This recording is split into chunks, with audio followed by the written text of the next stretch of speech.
Salmo 143.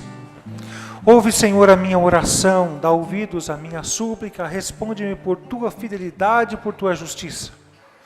Mas não leves o teu servo a julgamento, pois ninguém é justo diante de ti. O inimigo persegue-me, esmaga-me ao chão, ele me faz morar nas trevas como os que há muito morreram. O meu espírito desanima, o meu coração está em pânico. Eu me recordo dos tempos antigos, medito em todas as tuas obras e considero o que as tuas mãos têm feito. Estendo as minhas mãos para ti, como a terra árida, tenho sede de ti. Apressa-te em responder-me, Senhor. O meu espírito se abate, não escondas de mim o teu rosto, ou serei como os que descem a cova. Faz-me ouvir do teu amor leal pela manhã, pois em ti confio. Mostra-me o caminho que devo seguir, pois a ti elevo a minha alma. Livra-me dos meus inimigos, Senhor, pois em ti eu me abrigo. Ensina-me a fazer a tua vontade, pois tu és o meu Deus. Que o teu bondoso Espírito me conduza por terreno plano. Preserva a minha vida, Senhor, por causa do teu nome. Por tua justiça, tira-me desta angústia. E no teu amor leal, aniquila os meus inimigos, destrói todos os meus adversários, pois sou teu servo. Vamos ler juntos o versículo 9? Vamos lá? Livra-me dos meus inimigos, Senhor, pois em ti eu me abrigo. Novamente. Livra-me dos meus inimigos, Senhor, pois em ti eu me abrigo. Irmãos, eu tenho um amigo, pastor, que ele é condutor de metrô. E ele já me disse algumas vezes que sempre quando chega essa época do ano ele fica meio preocupado, porque geralmente é quando os suicídios no metrô acontecem. Quando as pessoas se jogam na frente da linha do trem, para o trem passar em cima, o trem de metrô passar em cima. Que coisa terrível, né? Aliás, se fizer uma averiguação, você vai perceber que é bem nessa época de final de ano que ocorre, que cresce o número de suicídios no nosso país. Não só aqui, não é? Mas fatos terríveis aconteceram essa semana, como aquele rapaz de 20 anos que entrou na escola, lá nos Estados Unidos, uma cidade desse tamanhozinho, uma cidade que não via homicídio há 5 anos, ele entrou lá e fez 26 vítimas, dentre os quais 20 crianças. Coisas terríveis. Por que será, irmãos, que chega no final do ano, algumas pessoas têm atitudes tão desesperadas?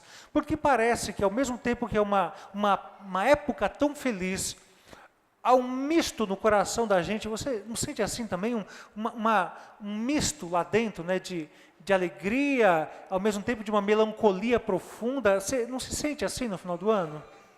Pois bem, nós estamos falando de alguém que você poderia pegar esse sentimento e elevar aí a onipotência, e você vai ter mais ou menos uma ideia do que essa pessoa estava passando. Davi, que tinha muitos problemas, e ele vai aqui compartilhar nesse salmo o que ele fazia com essa sua desesperança interna, com essa sua agonia interior. A primeira coisa é que ele não tinha uma falsa sensação da realidade. Ele não era alguém que fechava os olhos e dizia, está tudo bem, tudo normal. As coisas são assim mesmo. Ele tinha, lá na sua depressão, ele tinha a capacidade de abrir os olhos e identificar, existem inimigos à minha volta, e eu preciso fazer alguma coisa em relação a eles. Se eu fechar os olhos e dizer, esses inimigos não existem, não vai fazer com que eles desapareçam, eles continuam lá. Ele era rei, ele tinha pessoas que viviam planejando, maquinando a queda do seu reinado, às vezes dentro do seu próprio lar. Já pensaram nisso? O inimigo surgir dentro do seu próprio lar. Seu filho Absalão foi um caso assim. E ele então se desesperava, mas ele não tinha uma falsa impressão da realidade. Aprenda, meu irmão, a identificar o problema que te aflige. Fechar os olhos e dizer que o problema não existe não vai te ajudar em nada. Aprenda a identificar o seu problema e o perigo que está à sua volta. Não o ignore. Segunda coisa, é no perigo, é no problema que a gente conhece quem realmente é crente.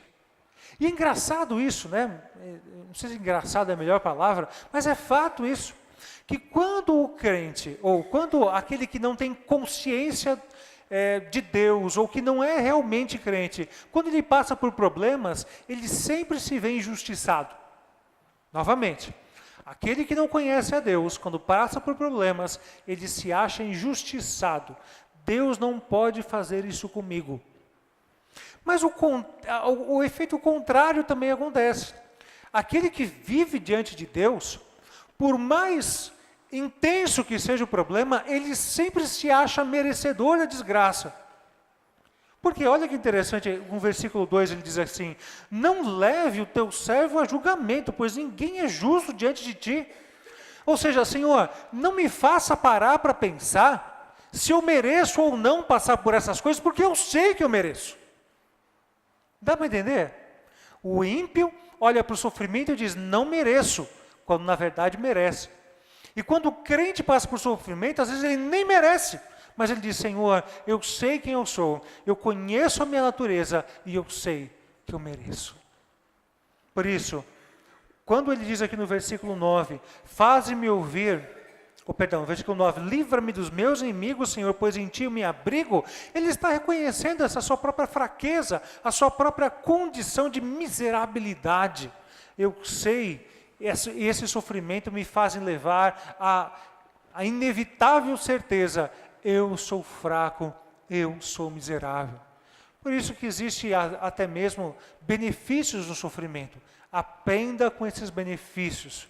É porque a aflição gera em nós um coração humilde, que aprende a querer depender de Deus em todas as coisas. Então, detecte o perigo, saiba onde está o problema. Segunda coisa, não se abata pelo problema, pelo contrário, ele pode te tornar alguém mais humilde. Aproveite o problema como uma lição de um Deus gracioso e amoroso para te transformar.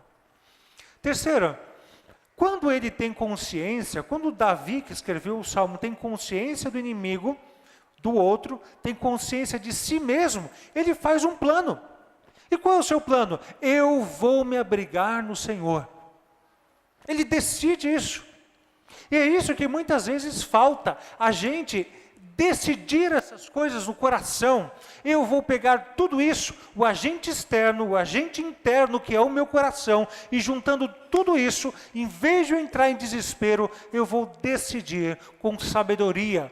Eu vou confiar no Senhor acima de todas as coisas.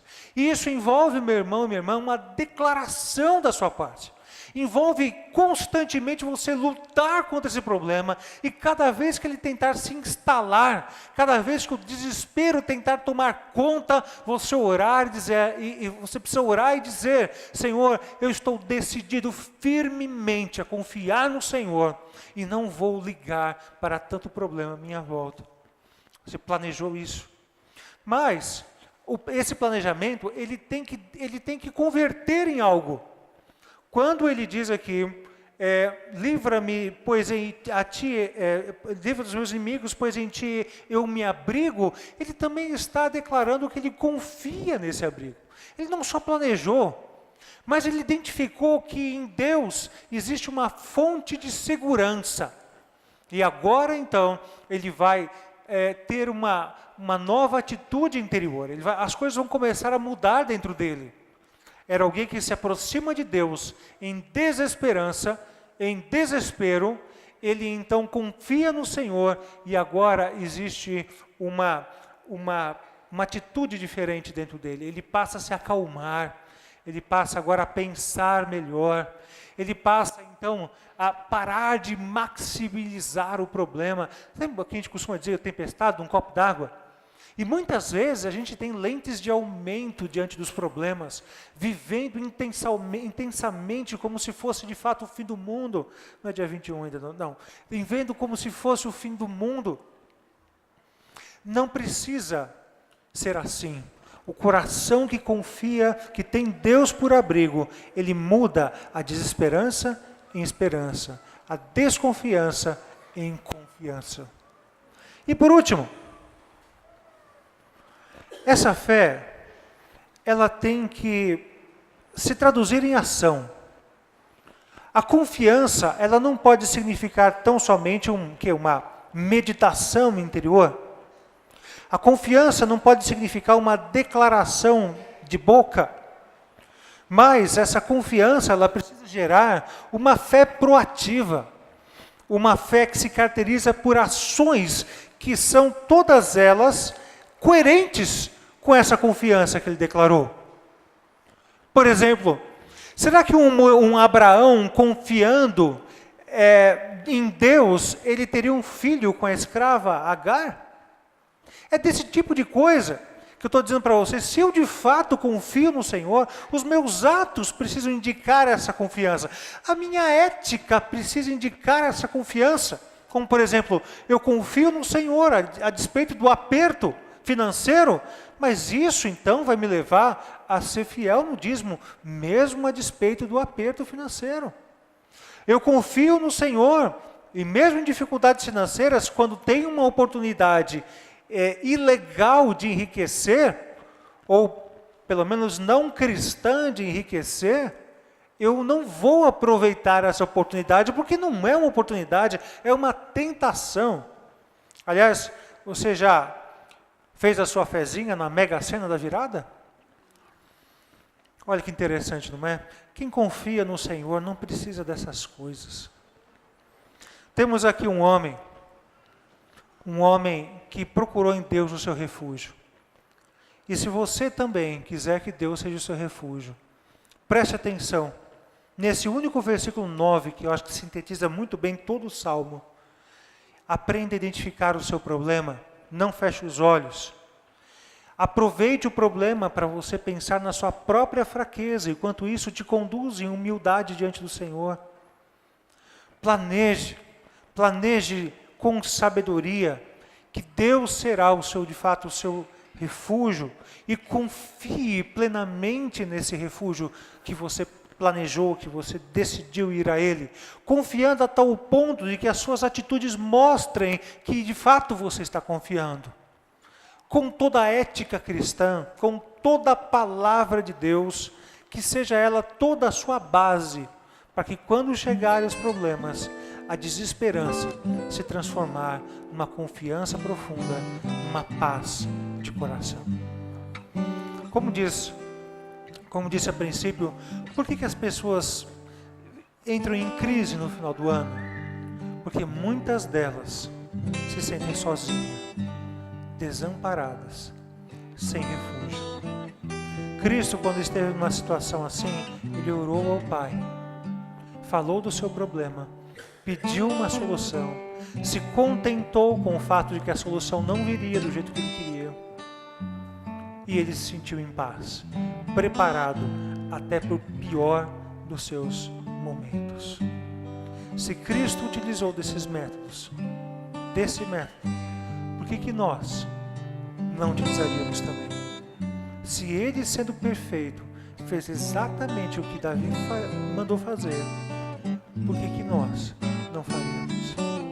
Aprenda a transformar a sua desesperança em esperança, e que você consiga curtir esse final do ano, tirando toda a melancolia do momento, que você consiga curtir só a alegria, que é isso que Deus tem para os seus filhos. Que Deus abençoe.